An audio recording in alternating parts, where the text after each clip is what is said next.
Perfect. Hello, everyone. Good afternoon and welcome to the Jewel, as we affectionately refer to Auburn University's Art Museum.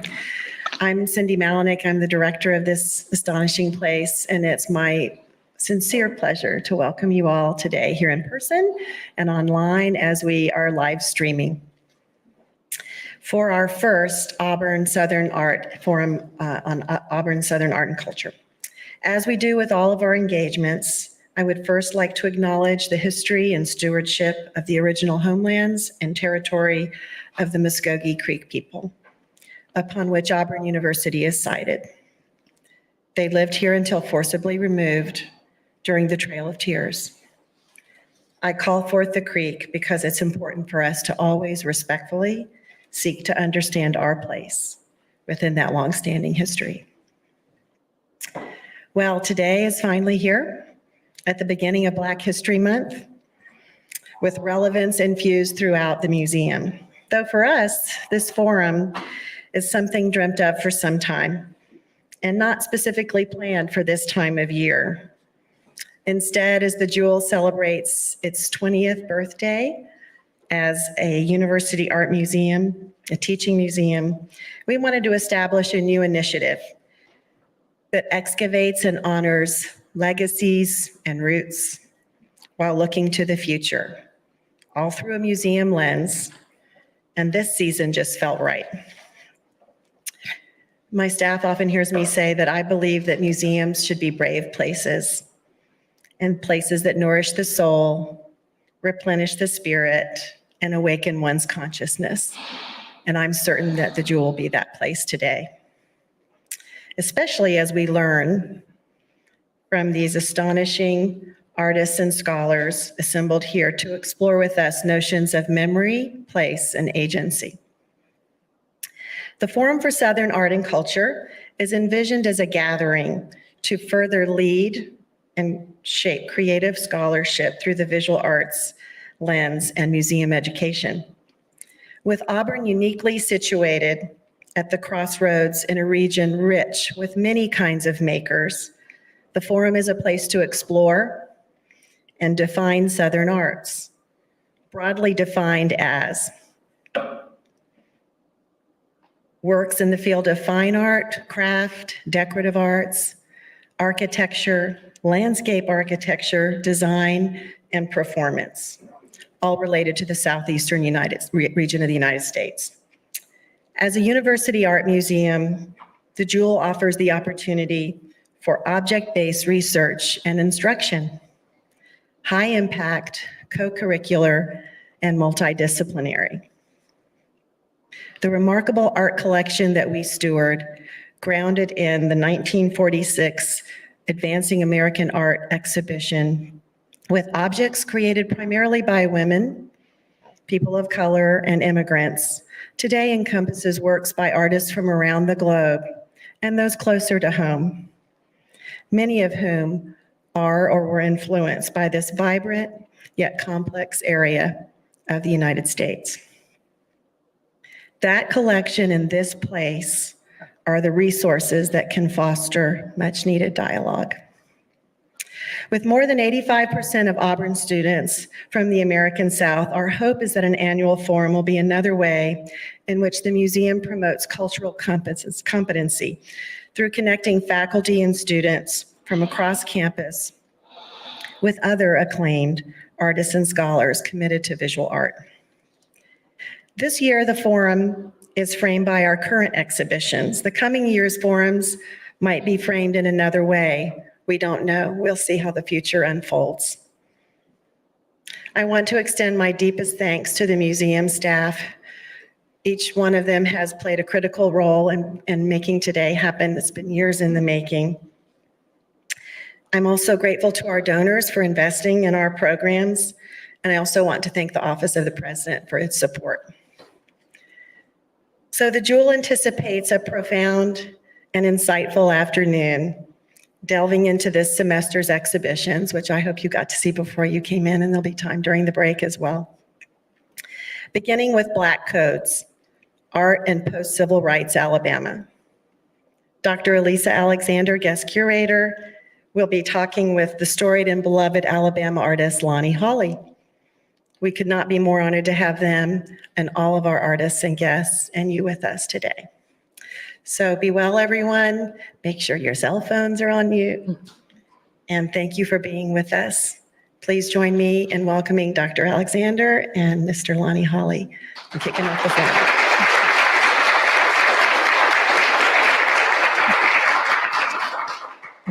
Thank you so much, Cindy, and thank you for the invite to guest curate this show. I'm so deeply grateful to have had this opportunity, and I'm grateful to the staff here to pull off this kind of exhibition, which is a very heavy lift for those of you who are not in the museum world, to bring these objects from all over the place, around the country, from different collections together in one space is really a dream come true. So thank you to Chris Malinsky and to Cindy for inviting me and for having us today. My dream always to share the stage with Lonnie. And so I thought I would talk briefly about the genesis of the show and how it came together and our relationship. And then I have just a few questions for Lonnie, and we should have a little bit of time at the end for some questions from the audience. I'll start first by saying that this kind of forum, this collection of exhibitions is a really remarkable gathering, and I'm also so happy to be part of this esteemed crew. I think that this type of project is exactly what university art museums do best. I'm also at a university art museum. I'm a curator at the Cantor Art Center at Stanford University in California, in the Bay Area. So if you ever make it to the Bay Area, please come visit us. But I love university art museums because they do these types of projects that are really research-driven, embedded in history, artist-centric, asking difficult questions and examining narratives in ways that larger art museums are frankly, afraid to do in significant ways. So this is really what I believe the purpose of these types of institutions to be. This exhibition, Black Codes, is drawn from my dissertation work, and my dissertation was completed some time ago, so it's such a pleasure to see the show manifest in such a way. And it really began and was inspired by Lonnie. So, 8 years ago, Lonnie, I met you. I remember the day so distinctly when I met you and Matt at a coffee shop in Atlanta, and I had a different dissertation topic that was adjacent. But, I met you, and then the next day, the late, great Bill Arnett offered to take me, you and Paul Arnett, to Birmingham, just to drive me 2.5 hours to see Joe Minter's yard. We had lunch at Fife's Cafe. We went to Thornton Dial's studio in Bessemer, and, that day completely changed my life and career. I went home, I changed my dissertation topic, and the themes that I wrote about in my dissertation are present here in the show. And so first, I just want to say thank you. Thank you for opening up your stories to me and entrusting me to be part of that conversation, and for changing my life and changing my career, and being here with us today. So I'd like to start by asking you, since you've been on planet Earth for quite some time and you're approaching your birthday on Saturday, to reflect upon your long career as an artist, because I know you've been an artist basically your whole life, and you belong, as does Dial and does Minter, to a unique generation of Black Americans who were born during Jim Crow, lived through the civil rights movement, and also through the election of our first Black president. And so you've seen this long and incredible arc of history and been part of it. And you've always addressed that in your practice, both musically and visually. And so, I thought we could start with some reflections upon how your career has changed, your observations about life and the art world, and anything you might want to share with us today. I think it's really seeing the us of us come together. I use it as U.S. United Spirit of us, the humanities, that once we start paying attention to our universal existence, we'll understand the better by and by what this earth needs. I call them our mothership, but what she needs to continue to support all lifetime. And that's what I've been doing. It's just, when I met William Arnett, it was an opportunity for me to recognize the purpose.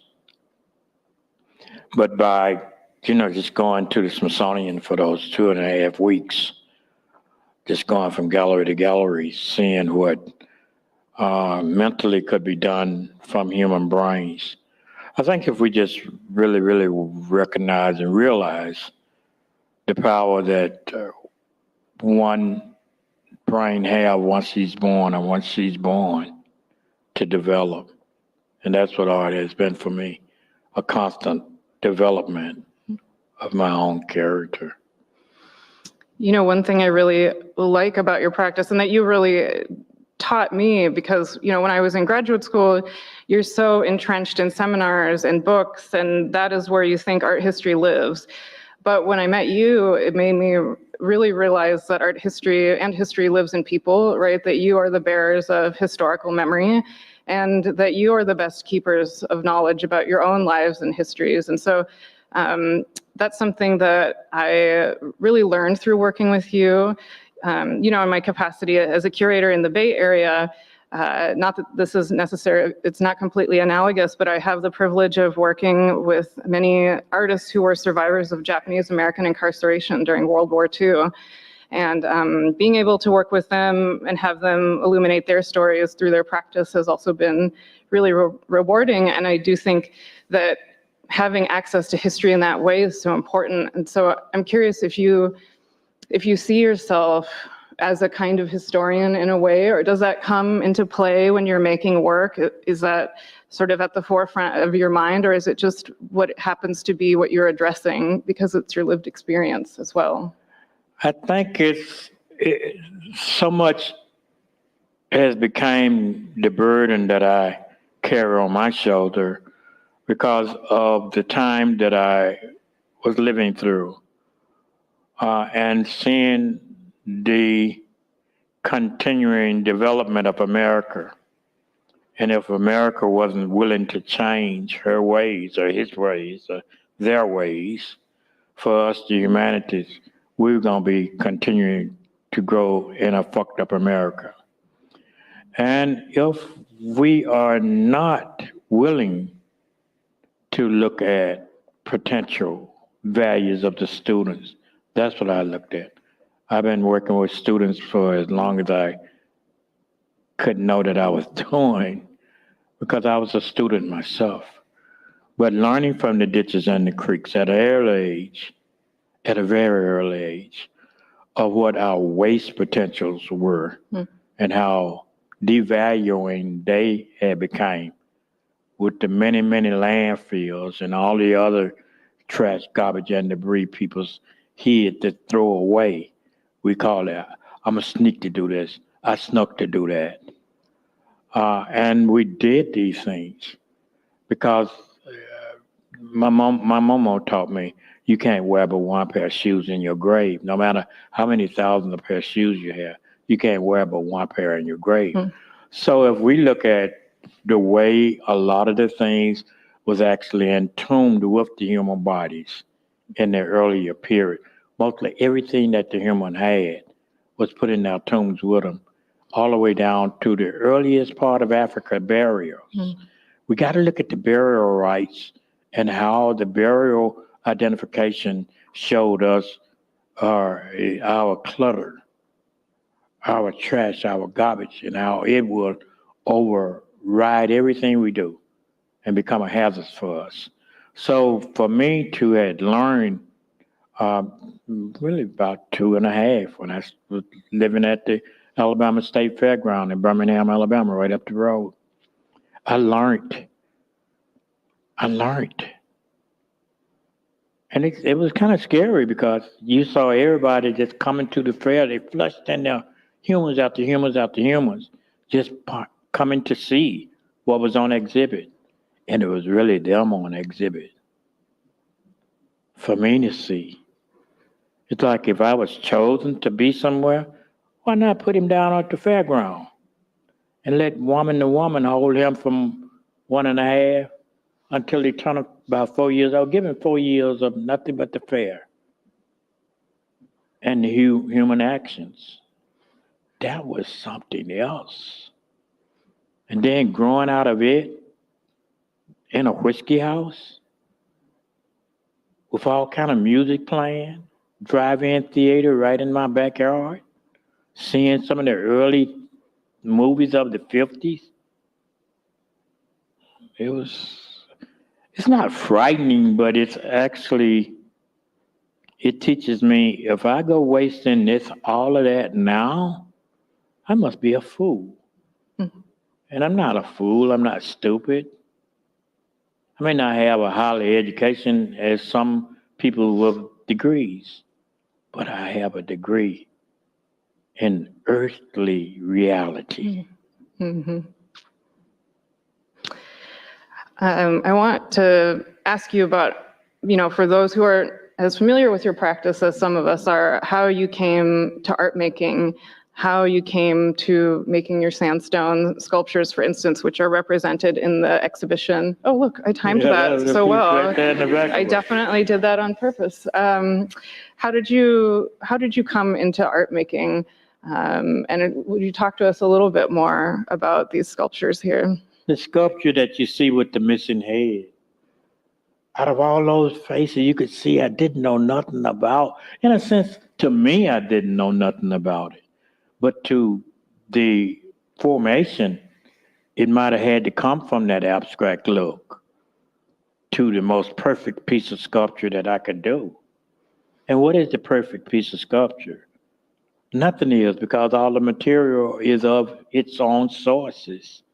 So by me touching the material and just figuring out how to do this with the piece of material, let the material kind of put itself together, or go around and get materials that had been used by other people and put them together with a story of the people's labor and appreciation to those people.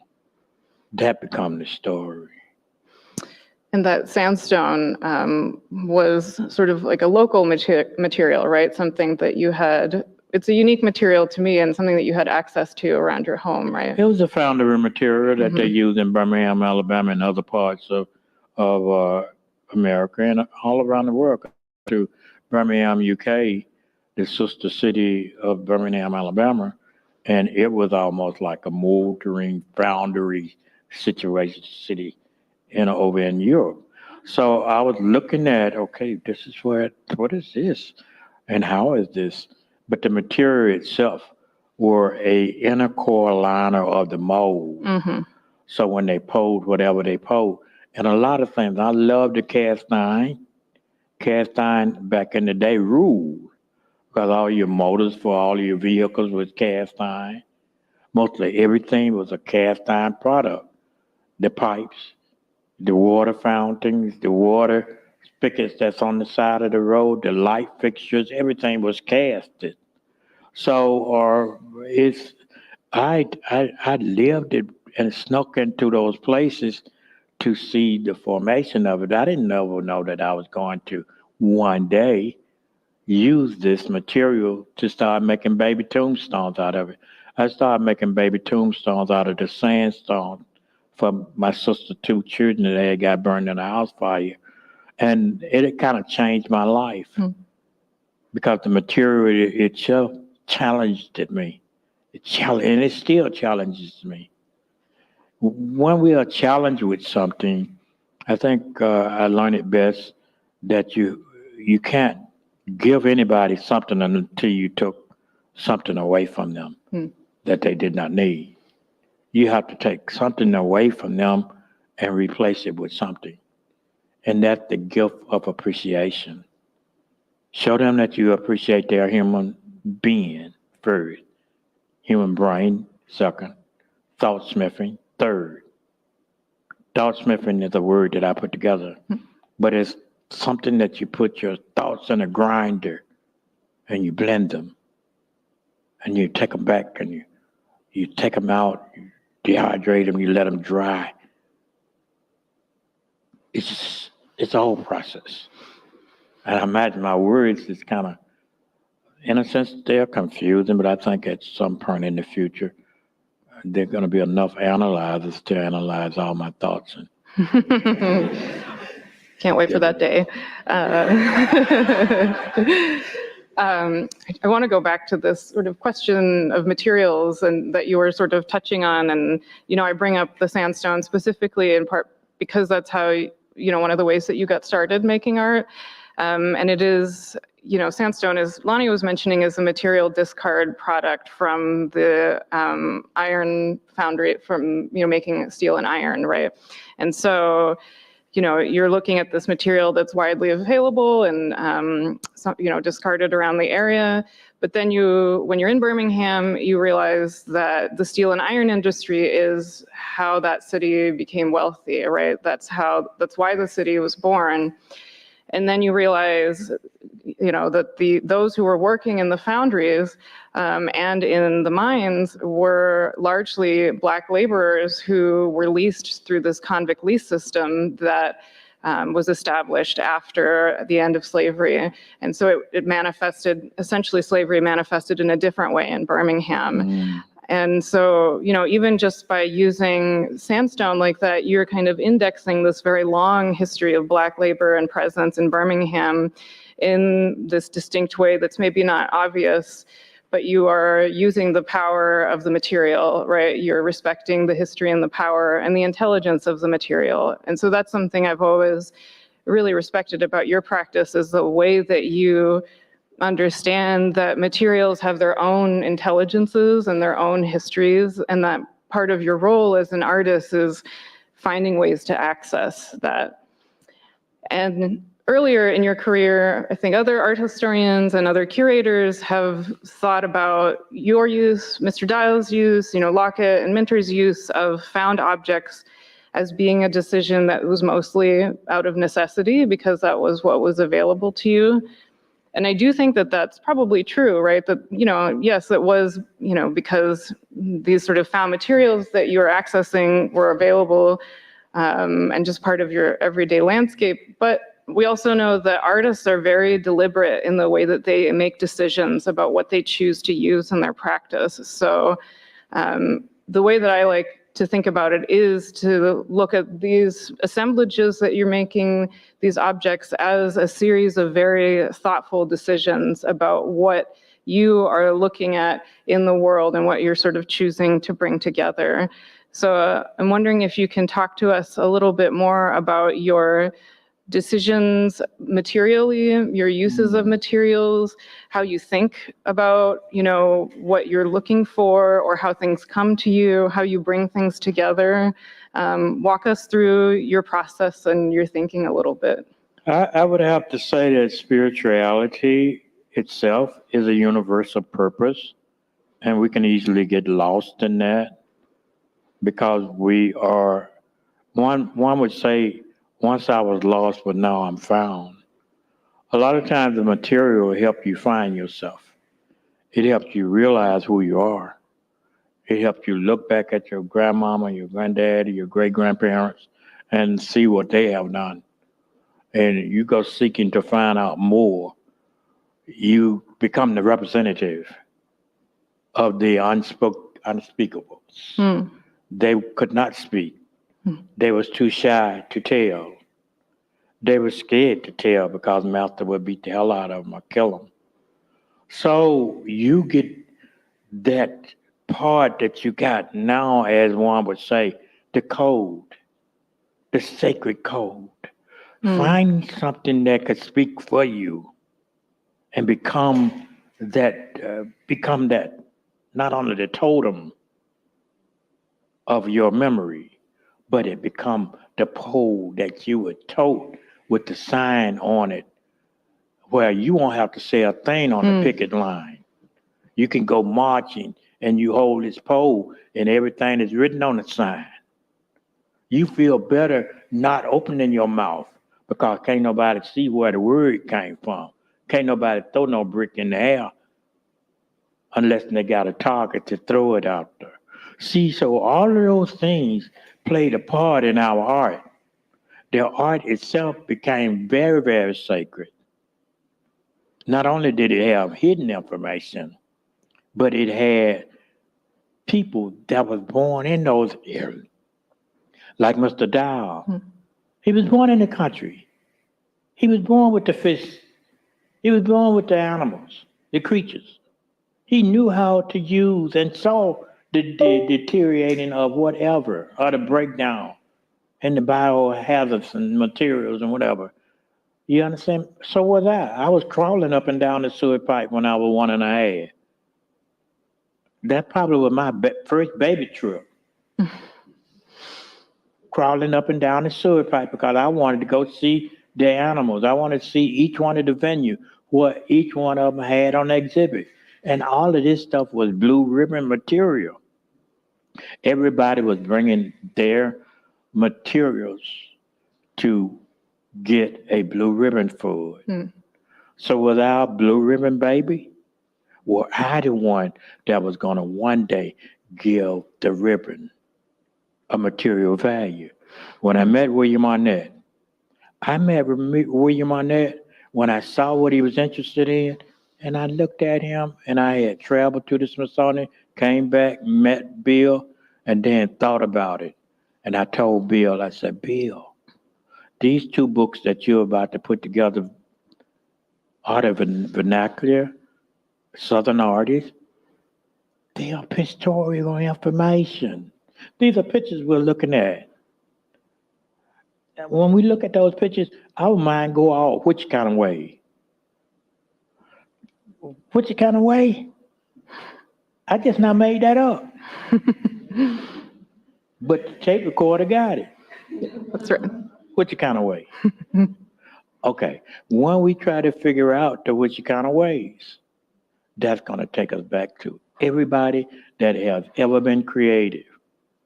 If everybody on earth has been given the right to be artists first, humans, but with their skills and their purposes.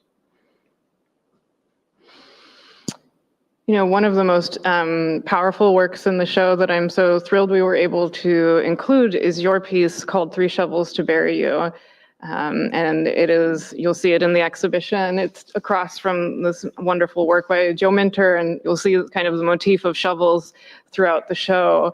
And I'm wondering if you would be willing to share with us a little bit about that sculpture and what it's about. My thing was to know that my grandmother dug graves and knew how hard she had to work on that rocky, stony hillside digging graves. And I didn't really understood it until I had to dig my own grave hole that time. And I dug and I dug and I dug quickly. And I jumped up out there because I had got it 6 feet deep and a certain amount of width, but I didn't get it straight. My grandmama called me back. She said, come back here. Get back down in that hole. She said, now straighten it out because you can't put a straight coffin in a crooked hole. Sometimes the things that our grandparents be done said to us will last us all our lives. All we have to do is call recalling it, remembering. Mm-hmm. Remembering is one powerful factor that we as humans have. Anytime we got lonely, we can remember something and it'll cheer us up. The thing about 3 shelves to bury you with. Is there a way we can move to that image if possible? It's okay if not, but please keep going. Yeah, okay. 3 shelves to bury you with were actually done out of 3 different occasions. I had went to El Paso, Texas. We was doing a borderline project with the children down there. And we crossed over Mark Mainwaring, took me over into Juarez on the Day of the Dead. That changed my whole life about how we treat the dead. In America, we have a tendency to put our peoples in these holes, put a heavy stone on top of them, had the stone engraved it, And we think that we be done gave them their final off. We didn't send them nowhere. If you look at the heavy stone you put on them, you stopped them from getting to heaven. To me. But the thing about not just realizing how you had treated your people that day in Juarez, that piece, if he pull it up, that piece is a symbol of burial rights. It's got a bedpost in it. It's got fragments of a mattress on it. It's got some old pieces of the hardest wood that I could find, but it was rotting to a point that it was just falling apart. I got that. I looked down in a hole about that big at the graveyard behind Joe's house. I looked down into it, and I didn't see nothing but the little vault that they had made. Back in the day, the humans made their own vault by using all kinds of found objects of rocks and stones. And when I looked in that hole, I came back out of that, and I made this piece honoring my honoring my grandmama. And I thought about her with the 3 shells because it was only 3 girls that actually was buried in Woodlawn Cemetery. From the 16th Street Baptist From the 16th Street Baptist Church bombing. And they was closed coffins. There we go. There was closed coffins. That piece is honoring my grandmama. And you can see that each one of the shelves is a different shelf. And what you told me is that your grandmother helped dig those graves. She did. Right. She was digging graves for a place called Poole Funeral Home. And she also, in the evening time, she would go to Poole and help dress the bodies. So my grandmama, she was wrapped up in the spirit. She really, I can't say nothing else, but she was Creek, Native American Creek. And being out of, it wasn't too far up the road. It's called Goodwater, Alabama. That's where Mama, she was born a Jones, but she ended up marrying a Kennedy. So she was Hicksy Jones Kennedy. And when she told me about her heritage, it made me want to know a little bit more about Grandpa, which was in Daveville, Alabama, not too far away from here, and Camp Hill. And they were, him and his 9 siblings, sharecropped there with their dad and mama. So it got me to wondering, who in the hell am I? I want to know who I am. And I still want to know. Because I can feel sometimes like a motherless child. Because of having to go through the kind of lifestyle that I had to go through. Right. And the worst one for me was Alabama Industrial School for Negro Children. It like to kill me. Yes, there's a great podcast called Unreformed, right, where they talk about the history of Mount Meigs, what once was the Alabama Industrial School for Negro Children, and I really encourage everybody to listen to it. And Lonnie, you were there for a significant part of your childhood, and I don't know. We might not have much time to talk about that right now because I have one more question I want to ask you before we move on to some audience questions, and that is about the company that you're with in this exhibition and the community that you were, sort of informally part of in the Birmingham, Bessemer area with Mr. Thornton Dial and Joe Minter and Ronald Lockett. And, I never had the pleasure of meeting Thornton Dial or Ronald Lockett. But it's to my understanding that you all knew each other really in the 80s and 90s and were making work independently, but also somewhat aware of each other. And obviously there's such great thematic and material resonance between all of your practices, which is part of the inspiration between putting this show together. Is, in my mind, your community charts an alternate history of modernism that's grounded here in the Deep South. That is something that was really not sort of acknowledged in my art historical lifetime or career when I was in graduate school. But I'd love to hear more about that group and your time with them and your kind of artistic life together, and whether or not you were having conversations about your practices or getting together, or, what was it like? We was considered to be outsiders. We had so many different titles that was put on our name, and we wasn't actually being celebrated for the titles that we was wearing. And I really was wearing an African-American artist. My works went to the Smithsonian in 1980, during the 80s. 13 original colonies. 64 cities of those 13 original colonies. And from 81 to 82, it traveled. The show was called More Than Land and Sky, Art from Appalachia. The thing about, and that show left from Birmingham, Alabama, but it's the way it went. My pieces got into the Smithsonian is because I had knocked on the back door and of the Birmingham Museum of Art and introduced my works to the director, Richard Murray. And he sent some pictures of mine, and my piece was chosen, Baby Being Born, in a piece called Time. And the way I met the other artists was through William Arnett.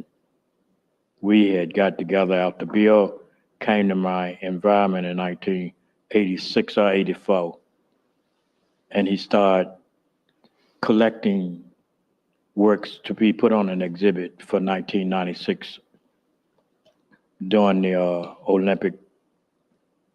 honoring the Olympics in the 1996 Olympic Games. Bill had an art show called Soul's Gone Deep. And that's not really, I met Mr. Dow a little bit before then. Joe had begun to work during the period of the Civil Rights Institution was being built. And a lot of really, really harsh stuff was going on about that, being right across the street from the 16th Street Baptist Church. And Dr. Gaston had donated the land for the Civil Rights Institute. And also they was getting ready to erect a statue of Dr. Martin Luther King right across that same street. And I was better known as the Sandman at that time. I was going from school to school doing the sandstone sculpture, and I got a chance to meet Joe Minter. Ronald Lockett came into the picture a little bit later because he was the cousin of Mr. Thornton Dow in Bessemer. But if you look at all the materials and the sources of those materials, up and down the alleys, the creeks, the ditches, driftwood, stuff that's floating in the creeks, all the things that we actually rescued from the land. Also visiting with Bill, we used to get in the vehicle and just go riding. So we ran into or encountered, as one would say, some of the old plantations. And we did have to sneak in on a lot of them because we didn't get permission to go. But we got a chance to see some of the slave quarters and how those slaves was living. And so not only were they putting ideas and thoughts in they were putting images in our brains also. And then it was easier for a person like Thurton to come back home. Yeah. And have those, it's like, and man, when Thornton took and hugged you, he was a big man. You thought he was gonna squeeze you to death like a bear hug. He loaded himself some Lonnie. Well, I loved myself some him. Because you become like peas in a pot when you know you're working for the reality of spirituality, of all these people that couldn't speak for themselves. I didn't care because I was a wild child. It just, they had beat the hell out of me before. If they catch me, beat the hell out of me again. But if they had to catch me first. I was still a runner. I was running and doing my art along the way. I would run. Mr. Dow started doing the same thing. We had to hide our art for a long time. Literally hide it, Yeah. bury it.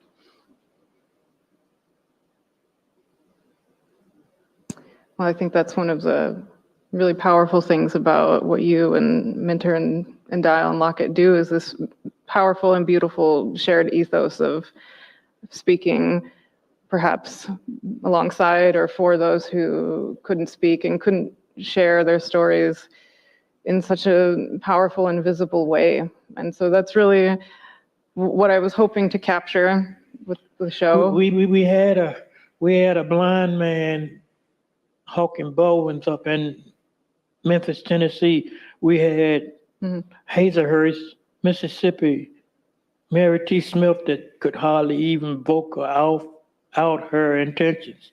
We had all these people that was getting older and couldn't tell nobody why they did what they did, why they worked it all those years, not just to put food on the table, but they knew that they was working for a spiritual reason that one day would come to fruition and it could be easily understood. We didn't have no internet. We didn't have no cell phone. We didn't have none of that stuff. We didn't have no way of communicating with each other unless when we got there. And 9 times out of 10, if somebody knew I was leaving even to go to Bessemer, I did a piece called I'm a Suspect in America until I become a suspect out in Mother Universe. I'm a suspect. All that I've done it for this planet and every man, woman, boy, girl that lives upon it. But they didn't see that because it was did in codes. Was did in such secrecy. When we did bring it out, they said, "What the hell is that?" And they was willing to bury it quick to keep it from even, do you know about butter? You know what a churn is? A churn, that butter have to come to the top. Do you know anything about a seed? You have to put it in the ground and then you have to wait for it to grow. And at some point you can reap the harvest of it. Life is the same way. I just get so afraid. And I'm going from birthday to birthday, hoping that I can get another one. Hoping that I can get another. When I met you 8 years ago, I said, now who is this woman with her pretty self, thinking that she's going to come down in the midst of jealousy and animosity and hatred like this and make this thing happen? You did it. You did it. Well, I don't try to knock nobody, but our children needed much more than what they have gotten, and pretty got in the way. We cannot let pretty get in the way when the children going to end up in the mud anyway. They're going to end up under fragments of debris. In a hole that they can't wear but one pair of shoes in. Close it out and let them ask me questions. well, I think I can, speak hopefully for all of us in saying thank you, for sharing your life and your art with us. You've changed many people's lives with sharing your stories and your visions with the world, mine obviously included. And it's been just such a privilege and honor to be able to work with you in this way. And your vulnerability is such a strength, and we're also deeply appreciative of that, and we all wish for many more birthdays to come. How about that? So.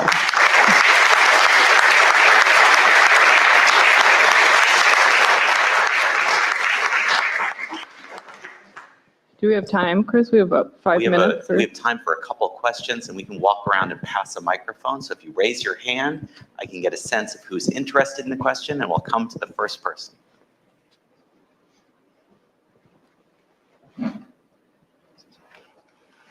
Don't be shy, guys. Raise your hands. I'll go ahead and ask. So you mentioned a little bit about coded language in your art, and there's something that has come up in a lot of research that we do as Black Americans about code switching. And so that's what we have to do in order to not just survive, but try to thrive.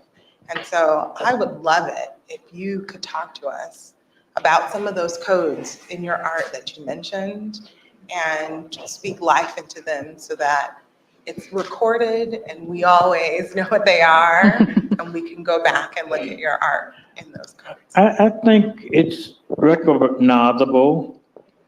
I think it's almost like sign language.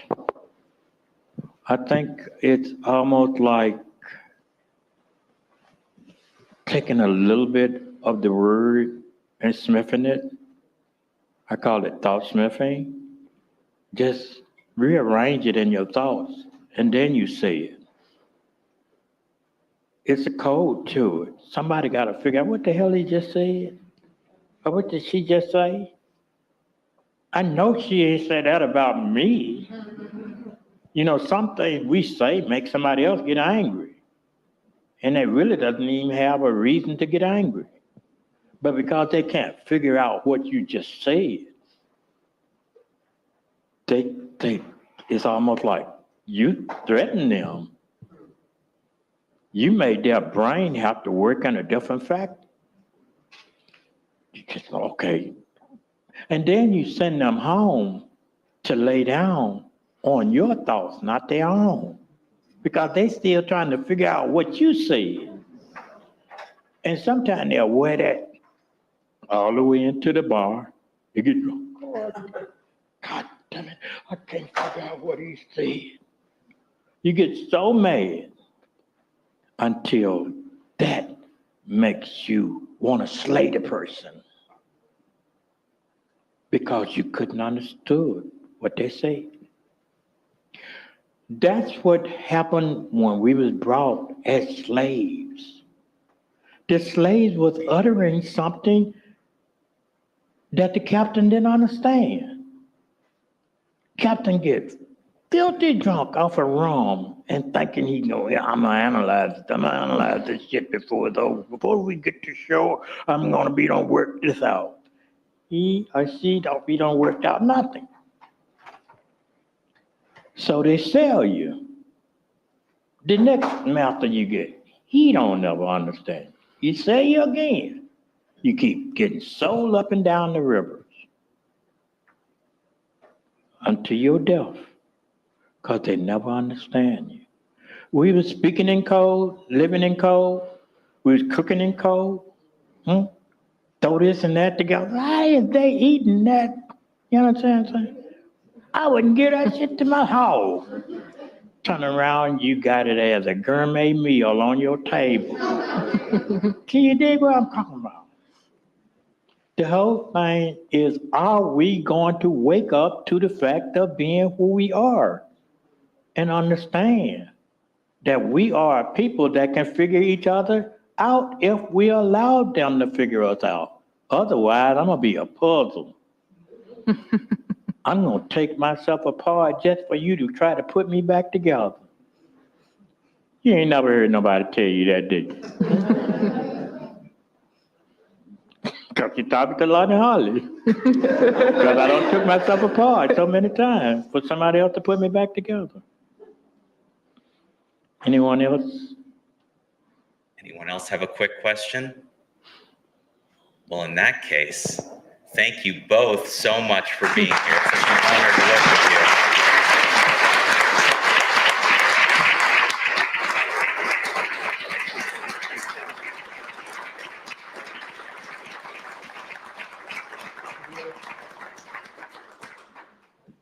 It's been such an honor for all of us on the staff to be working on the Black Codes exhibition. So I'd just like to say personally from me, a big thank you to Aleesa for working with us on this project.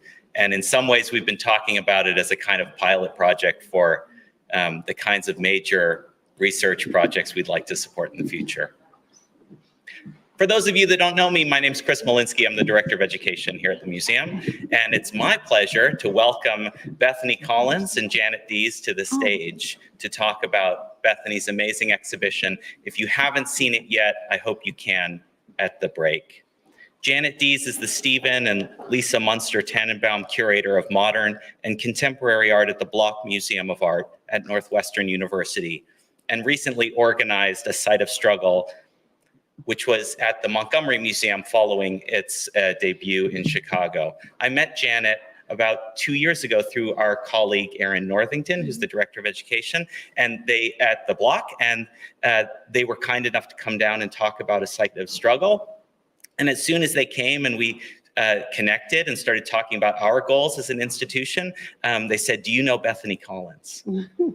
And so it was through them that we were fortunate enough to connect with Bethany. And it's been such an honor for us to host this amazing exhibition. Thank you both for being with us today. Thank you.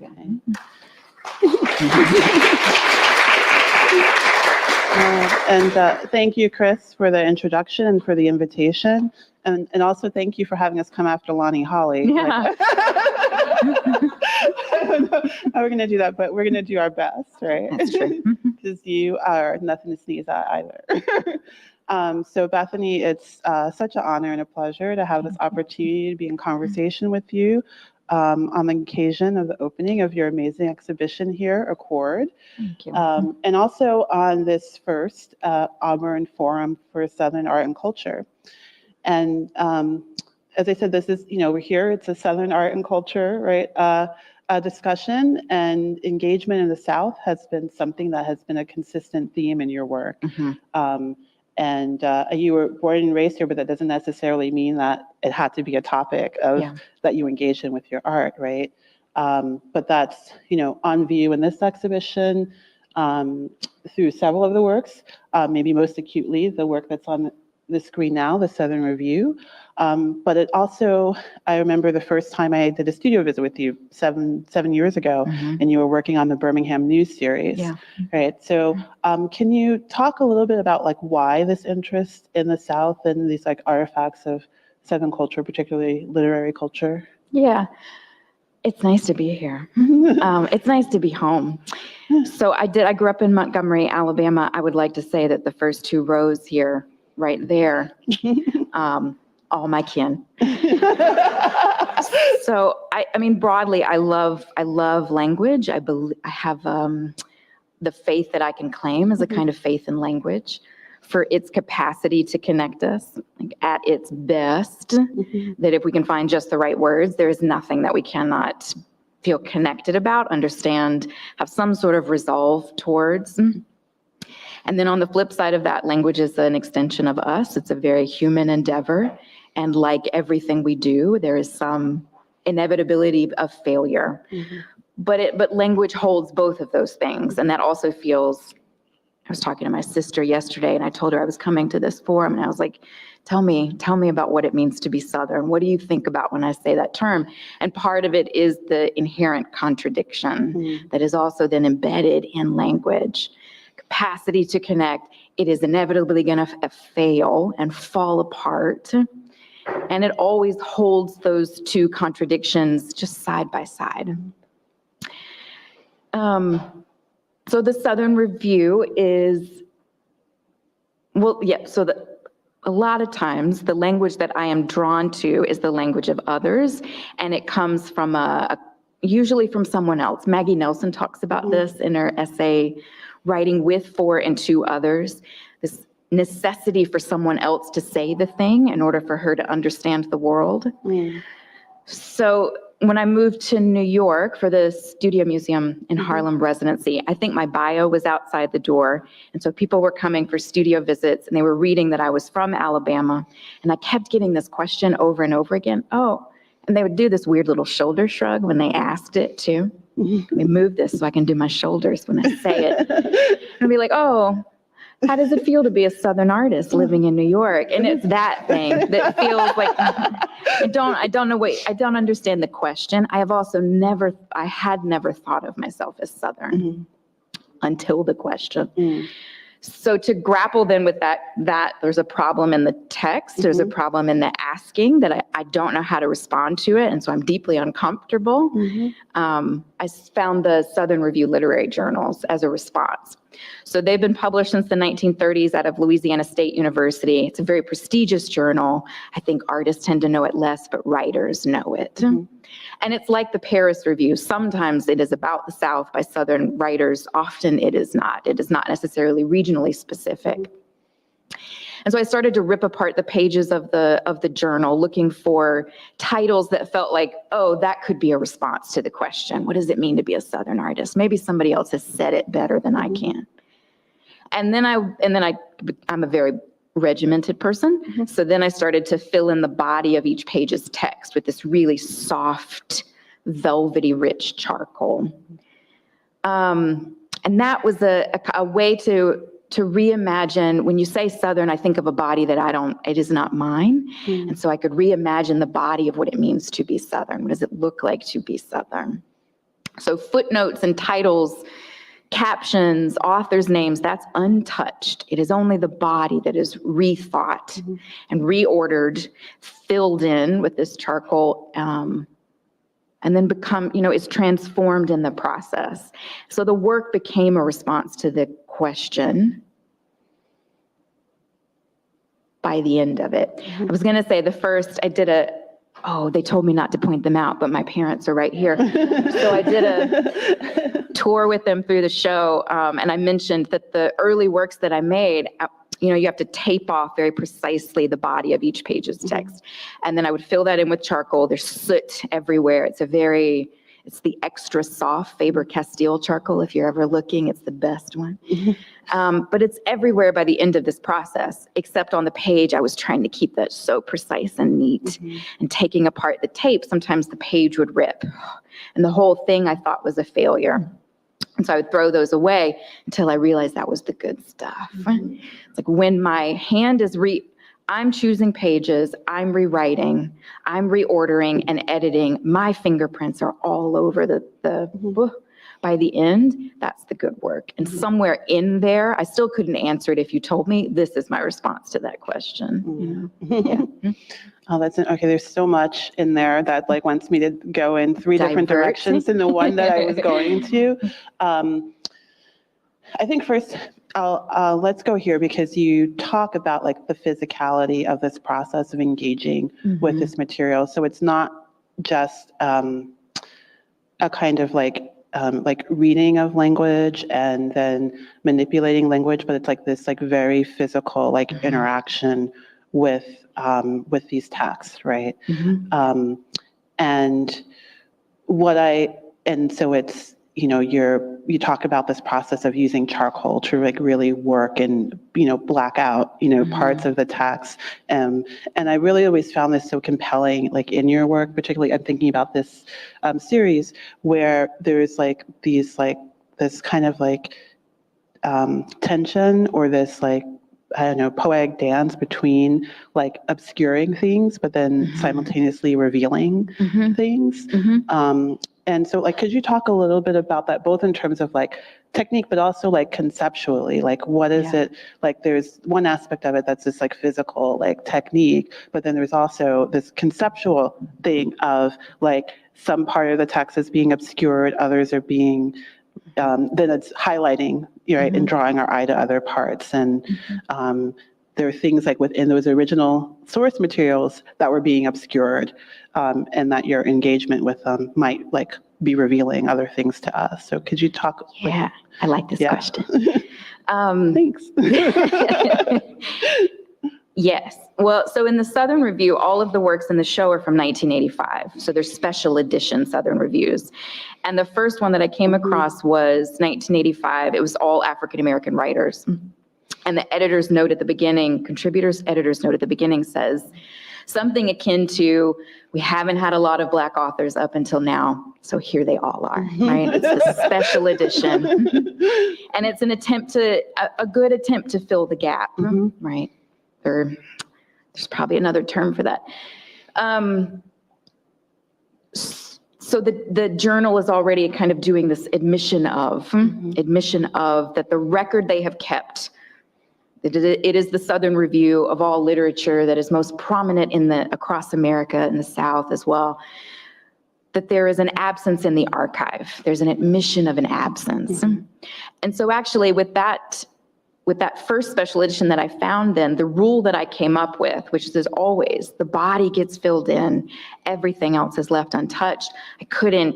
There were so many authors that I respected and admired, and I kept running up against my own system that I had set up. And so there were a lot of pages, you'll see this in the exhibition, that I just couldn't touch. I kept trying, and then there's restraint. So the rule there is broken. And that rule then remains broken ever after all of the other 1985 special editions. But the other series I think that makes this more clear in response to your question is the Birmingham News. I'm having deja vu because we talked about this the last time I saw a lot of folks in the room. Okay. So in 1963, the Birmingham News editorial board of the newspaper decides not to publish any civil rights stories on their cover pages. If they reported on events that were happening a couple of blocks from the newspaper, then they would bury it inside. So this is during the spring campaign of 63. When you see the Washington Post, the New York Times, I think even the LA Times, front page, above the fold, stories and imagery, a lot of times multiple photographs. So signifiers of a really important national story, all the other papers. The Birmingham News reports on Sophia Loren is sick in bed and can't get to her movie shoot. There's a photograph of, they send a reporter to the newspaper, and he's petting snakes. And the photograph of the day as the Birmingham jails were filled with protesting children, arrested protesting children, there's a snake wrapped around his neck. And that is the news of the day, according to the official record. So for those works, then I went into the archive at the Birmingham Library and looked up all the cover pages from 63, Spring Campaign, Birmingham News, when a violent event occurred. Well, when there was a peaceful protest and violence against protesters by the police. And I transcribed those, they're degrading microfilm, retranscribed those, and then engraved that text into acrylic plates backwards, soaked paper, this white, it's called Somerset white, radiant white paper, soaked it long enough so that the fibers of the paper start to become malleable. And then wet paper on top of engraved text, run that through the printing press. So there's a tremendous amount of pressure applied. When you lift the paper up, now that text is protruding like a braille. It's a printing of nothing. It's called blind emboss. It's an inkless process. But the white of it to me, it's ghostly and haunting. It bounces off your eyes, especially in a white gallery space. It's really hard to see. So thinking about this occlusion, there's nothing on the page. The real story is not present, but you're working to read through it and to maybe, if you're of the lucky ones, to know the story that's not in the record, however that's passed down, then maybe you would know that something is missing, right? So there's always, I think, an interesting tension that to me is probably also somehow Southern of it is present and it is absent. It is always there, and then it's also a kind of haunting, even when it's not there. Yeah. And that makes me think of, so the Birmingham News series isn't in this exhibition, but this series that is perfectly timed on the screen right now, a part of a series called Lost Friends, Yeah. is. And in this series, like you're using a similar process to what you described with the Birmingham News, where you're kind of blind embossing. So basically it looks like a white sheet of paper until you get up close, and then you can kind of see the raised text. And similarly with the Lost Friends series, in this exhibition, it looks like a black piece of paper until you get up very close, and then you can see that there's text there, but then you have to work really hard to try to read it. And I thought it was really interesting how when you were describing the process with the Birmingham News, like the sense of the color of the paper, it's Somerset white, or radiant white Somerset paper, and like thinking about the Birmingham News as like a kind of paper of record for a particular point of view, let's say. So it was interesting to see how you like shifted that, like looking at these ads, which were printed in African-American newspapers following the Civil War up through the 20s, of people who are coming out of slavery who are looking for their family. And they're putting ads in these African-American newspapers all across the country and kind of like recounting everything that they can remember about family members who maybe they haven't seen in 40 years, who were maybe sold 3 or 4 different times, and in order a way of trying to reunite themselves with their family. So could you like talk about that? Like, I don't know, I just found that an interesting, like a similar technique, right, between those two bodies of work, but seemingly very different effect. Yeah. So Heather A. Williams has a really lovely book about the classified ads that are placed by formerly enslaved people. It's called Can You Help Me to Find My People? And I started that series, I made that series after the family separation crisis at the border under the previous administration. So the ads are really lovely. I think they're love letters.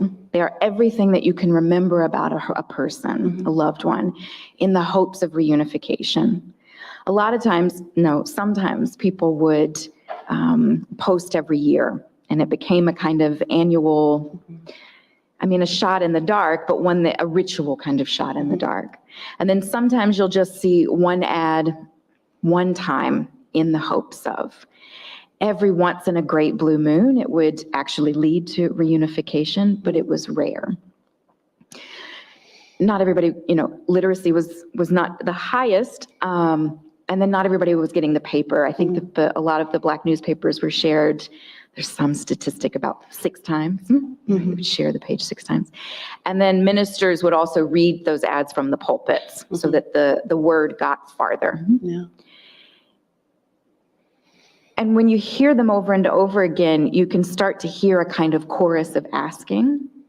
And I think there's sometimes I think it's by dictate of the paper that they would include a categorization for these ads. So you can see at the top of each ad, it will say, do you know them? Do you know her? Do you know him? Have you seen her? That. And then sometimes it's in the body of the text. And my assumption is when it's in the body of the text, I think people were hearing the ways that others asked, and they start to repeat the same kind of chorus. Can you help me to find my people? I last saw her in Mississippi. Will the ministers of the South please read this from your pulpits? I am all alone in the world. But there's 2 of those. I am all alone in the world. So the first works that I made for that series after the family separation crisis, they were actually on a red acid-free newsprint. It's a much thinner paper. It's like newsprint, but without more lignin, and the pH is balanced. But it falls apart. It's so thin that I was twice embossing them. So that process that I mentioned of soaking the paper, placing them on the plate, you re-register, run them through the printing press, and then lift them up and do it all over again as a way of hinting at this repetition of a particular kind of cruelty and separation of family as a control mechanism that happens then and happens again and will probably happen again. And so over and over again, that brutality then on the paper itself, that amount of pressure and soaking and endurance that is required to finish the piece means that by the end of it, the paper just falls apart. And they were bright red, so there was something of the body and of love embedded within them as well. Because they're still love letters, as brutal as they are to read, they're still love letters. The black embossed ones came next. And I think I moved there when the text again was embedded somewhere within the body of the text.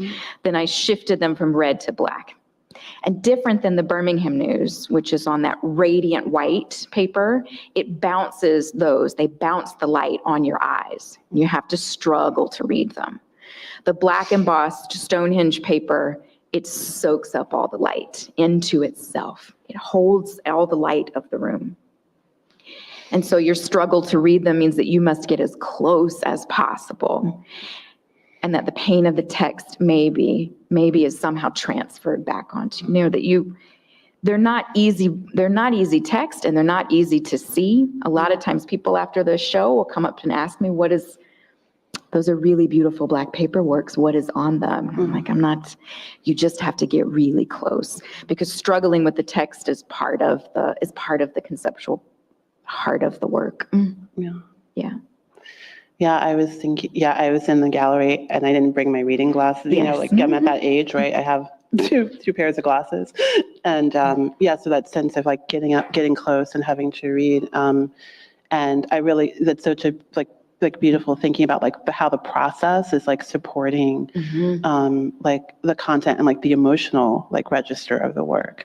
I remember there's one in particular that's in this current show where it was a person who was trying to find any member of their family, their parents or siblings, and they were like 5 years old when they were separated, but still had this memory of, this is what my mother was called, this is my father's name, I had 4 siblings, these are what their names, the last I heard, they were taken here.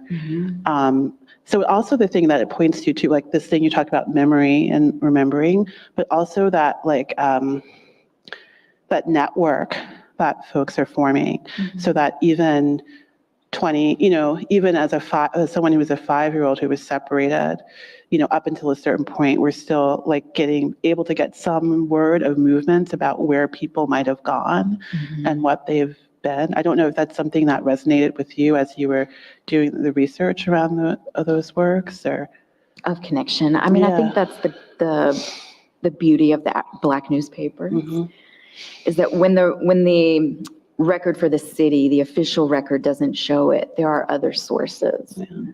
So there are then pages and pages of the classified ads, in the body of each paper. And I was just thinking even about like the pre-existing like oral network, right? To even know that,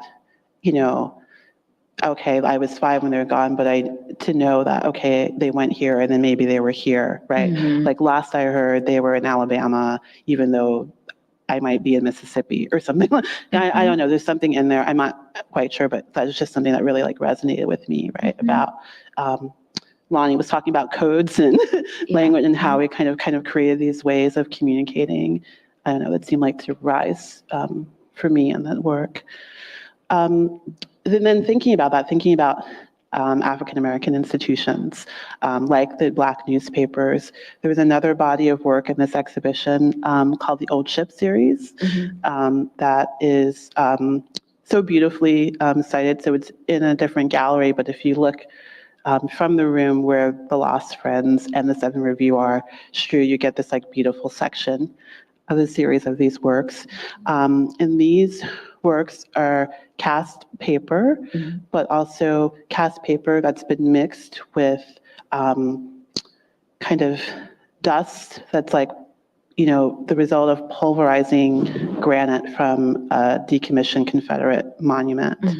And so there's that material aspect, again, the kind of resonance of the material, but then the paper are cast from different architectural elements of Old Ship AME Zion Church in Montgomery, which is the oldest Black church in Montgomery. So can you just talk a little bit about that work, like why and how you got like interested in the history of that particular church, but then also like, again, this kind of play between like the material of what the work is made of and like what it's signifying, right? So there's this is my first sculptural project. I can tell when I start moving, I get nervous because I love paper. So sculpture is a different thing. So there's a project that I'm working towards. It's now happening in 2025. So there's a space in Los Angeles, LaxArt, and then Mocha, LA, that acquired a lot of the Confederate monuments as they were being decommissioned in 2020. Sometimes the cities, towns were eager to be rid of, and other times they made the process quite involved. You had to write out a very long-winded application for what will you do with this thing? What will happen to it as we get rid of it?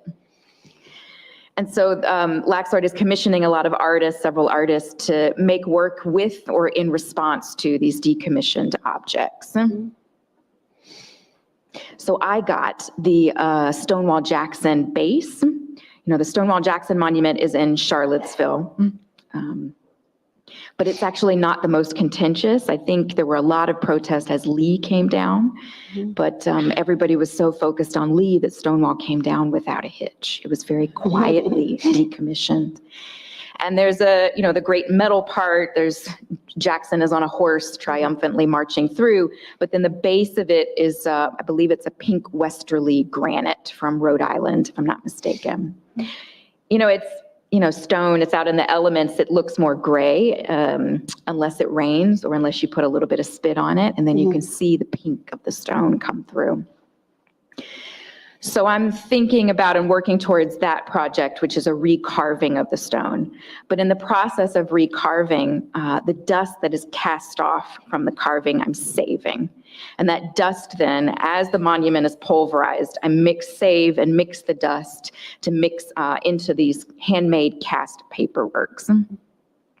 So last year, I think there were 35 African-American churches that received federal preservation grants, and Old Ship was one of them. So towards the care of their building, with operational ideas in mind, I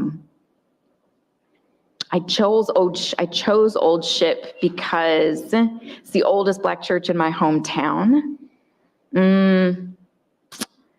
But also, the Old Ship is intentional. It makes it personal for me.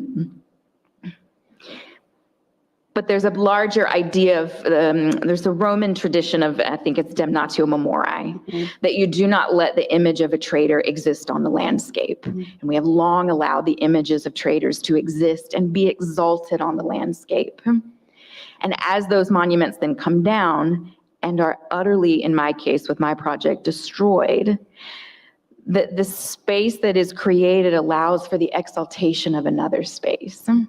And this is a church that is, it's the oldest Black church in Montgomery, as a lot of Black churches in Montgomery, has a history within the civil rights movement and the Montgomery bus boycott, and also in a speaker series with a lot of great speakers, but also as a site of care for people. When the paper of record doesn't recognize you, what are the spaces that recognize, that keep your stories, that the larger archive doesn't tell? What are the other sites of care? And Old Ship is one of those. So in the sanctuary, I was looking at, Old Ship applied for a historic status. And so looking at their application, the photographs of the sanctuary, there are 12 columns within the sanctuary, 12 columns, 12 disciples. And on top of each is these ornate acanthus leaves, decorations. And so the cast paperworks are an attempt to match as closely as possible those acanthus leaves that are on top of each column. So the granite is mixed with paper, cotton, and stone together.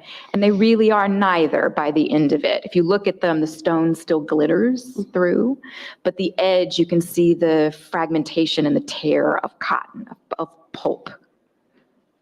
They're both. And my hope is that the granite, strengthens the paper. I mean, there's something else. So thinking about material, this is the longest project I've ever worked on. And it's because I'm not carving. I'm working with stone carvers who are interested in permanence. You know, they make things forever. Yeah. And I use paper. You know? And so their concerns are different, and also their sense of time is different. It's the slowest project I've ever made.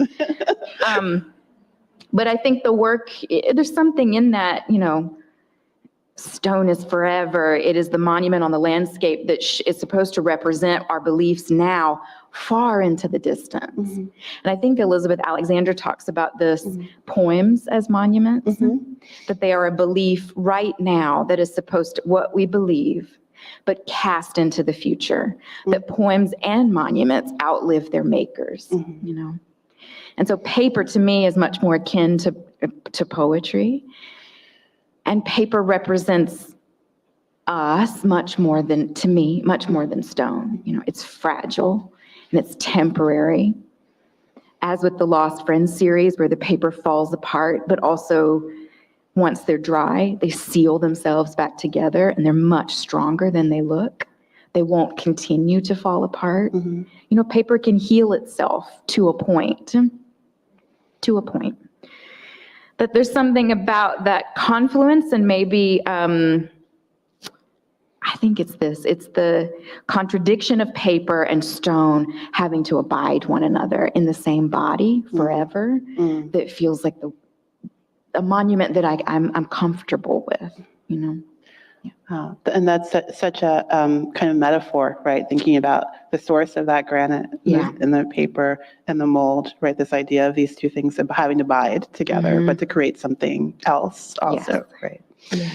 I want to go back. I'm thinking we're okay. I want to go back and talk a little bit about just technique and this process of making and your relationship to it, because I think sometimes you might encounter this work in the gallery and it's sort of deceptively simple, but there's a lot of labor that goes into it. You talked about this labor of creating those blind embossed works. And I know with this series, with the Southern Review series and others like it, where you're using that charcoal to black out these sections. And in previous conversations, you've talked about how the way that you would determine when you were done, sometimes it was when your hand hurt. There was so much pain that you couldn't stop, right? And so can you just talk about that, why that insistence? I'm sure there could be less labor intensive ways to make, right? So why this insistence on this kind of labor and this kind of physicality in your work that's both visible and invisible when we encounter the objects in the gallery?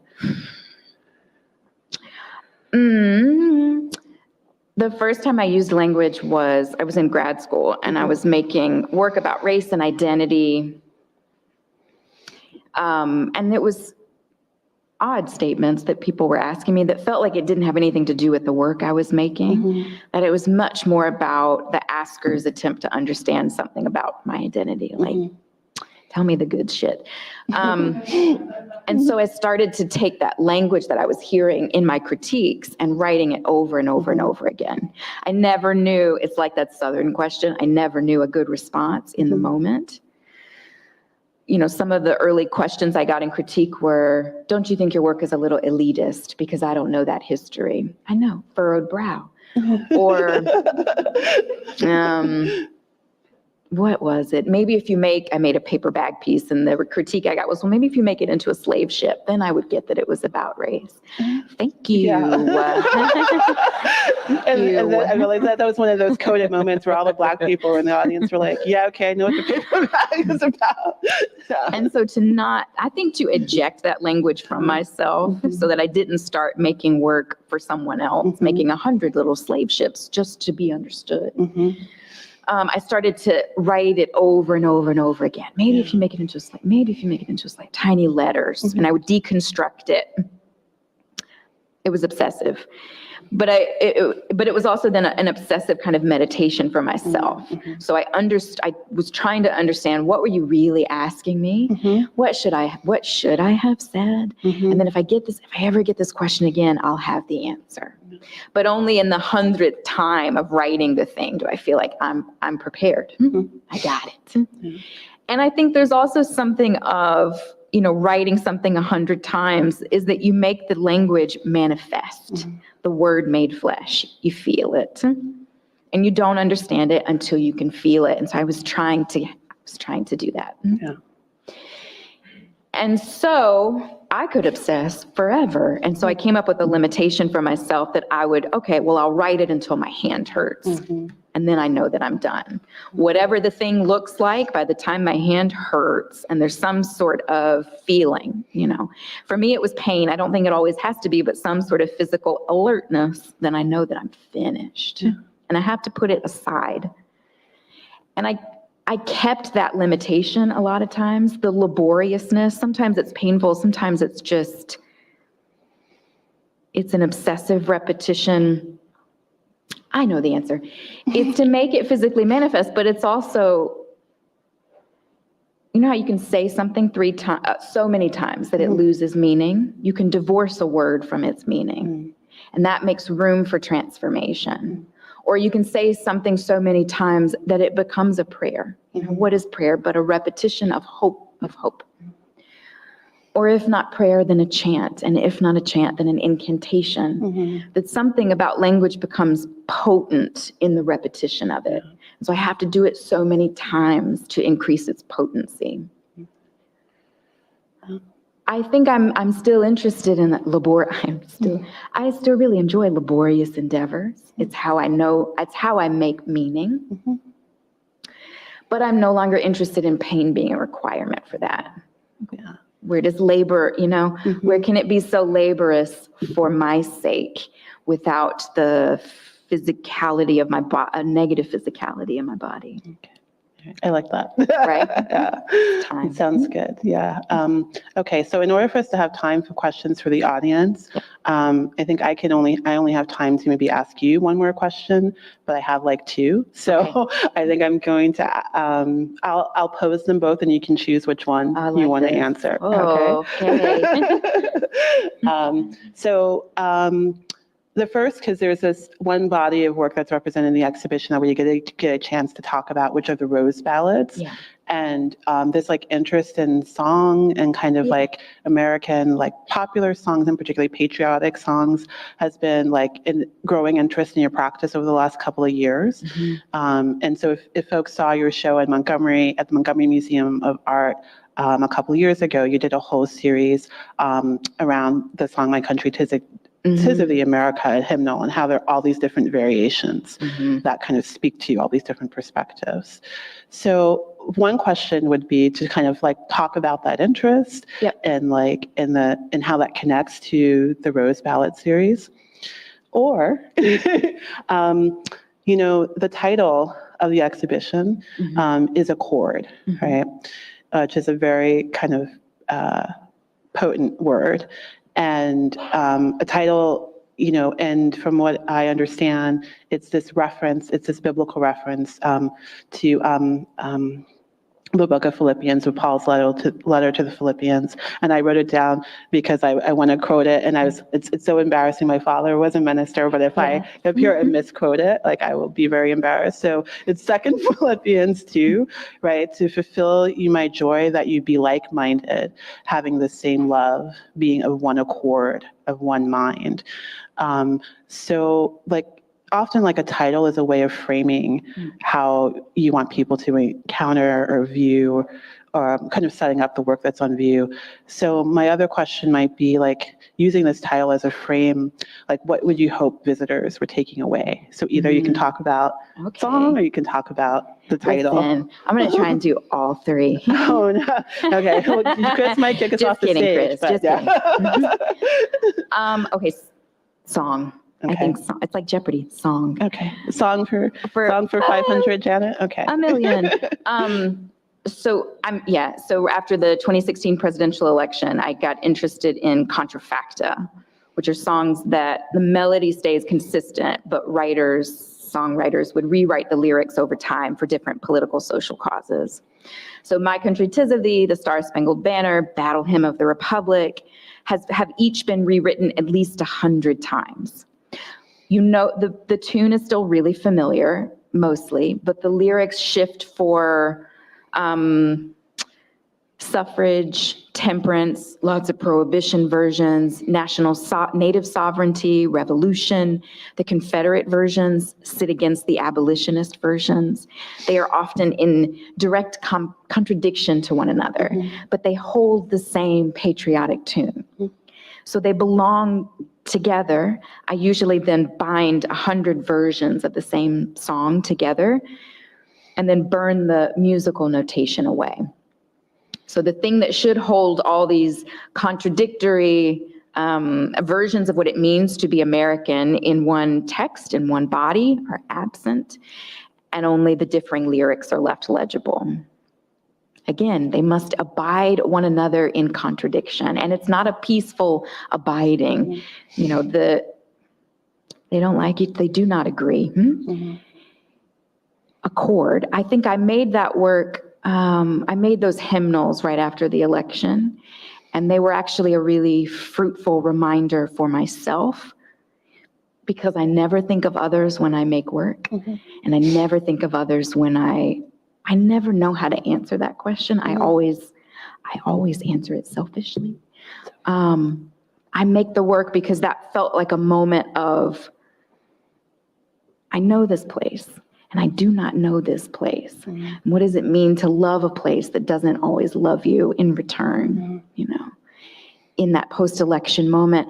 And so researching those 100 versions of what it means to be American is also to realize that we have never been in agreement. That oftentimes like 51% is good. When we're on the side of right, it's really just that 1 extra percent that gets us over the line. We've never been in full agreement. And so I think actually accord as a title is a little bit deceptive. What I think the show points out are these moments when the record does not fully record keep for us. It does not fully represent who we ever have been, not altogether. The rose ballads are, the rose is the national flower. And so the charcoal drawings on top do not match that lovely romantic language of the rose ballads from the Library of Congress, collection of 19th century American songs. And I think that's what the whole show does, actually. 51%, we're doing really good. Yeah.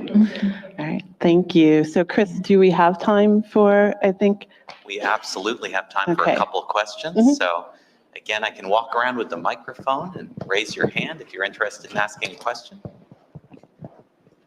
On the other side, all right. What do you do when you come back to Montgomery? For fun? Oh. For fun. What do you do when you come home? Same answer. I stay with my parents. And we go out to dinner really early, and then we tell stories. And then I go to bed really early because I'm home, you know. And these are also my 2 nieces here, Amber and Amelia. Amelia is a wonderful ceramicist. So I do family things. Another question in the middle over here and down front. Here.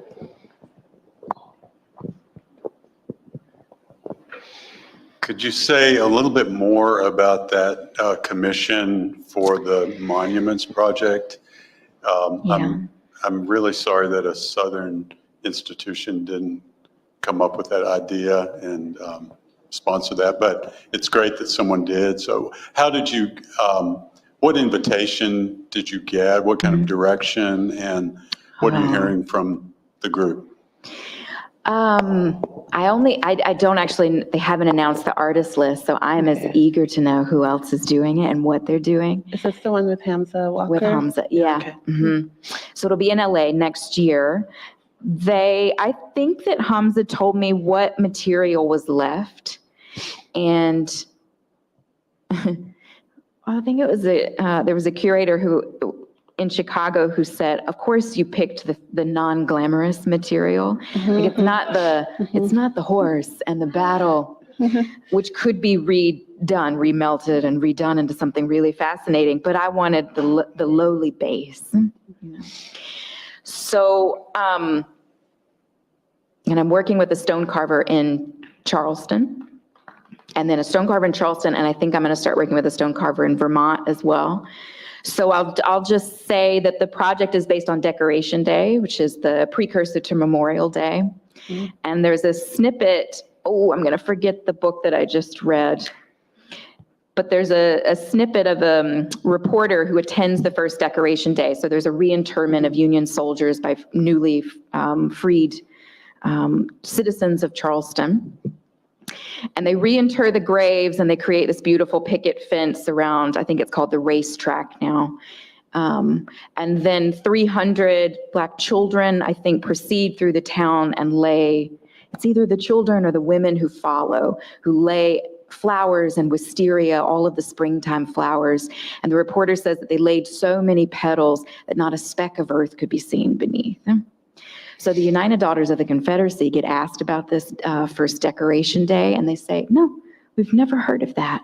Memorial Day, we made that. But Decoration Day proceeds. It's the first time that we mark a kind of collective mourning. And how do you mark that national mourning? And this was the way. So the recarving is along the lines of the petals, the flowers. And I'm hoping that I can get enough carving, enough so that not a speck of earth can be seen beneath them. It's next year. We had one question in the front here. That might be our last question. Oh, it's going to be This is going to be a good one, yeah. Family know how to ask those tough questions. All right, so Amelia would like to know, Yes. what is your message to aspiring artists, because she is a ceramicist? And I would like to know, what is your motivation? Because obviously when you pick a subject, you feel powerful about it, but it's over a span of months, years even. So what is your motivation to keep pushing until your hands hurt? Those are both good questions. Thank you, babies. I actually think the answer to those is a bit akin. The reason I never know what to say to that question of what do you want people to get from the show is because if I start to think of others, I lose the thread by which I'm making. Actually, Larry Walker, who just passed away recently, Kira Walker's father, was a professor emeritus at Georgia State when I went to grad school there. And he said, as soon as you allow the voices of others to enter your practice, as soon as you make a decision that is market driven or because somebody came for a studio visit and said you should do it this way, the first time you do it, you might be able to come back from that. But you do it again and you never know. You might lose your thread. So I think when I make the work that feels the most churning, the thing that I am grappling with, and I try to hold that as long as I can, then I know I'm okay. I'm okay. And if people like it, that's, all the better. But I had to make it for myself first with no one else's voice in my head.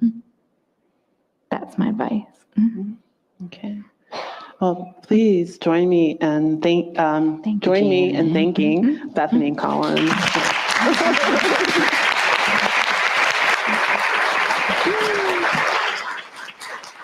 Thank you both so much. So we're halfway through our day and we're going to take a little break. So we'll be back in here with Elizabeth Webb and Joy Harjo up next.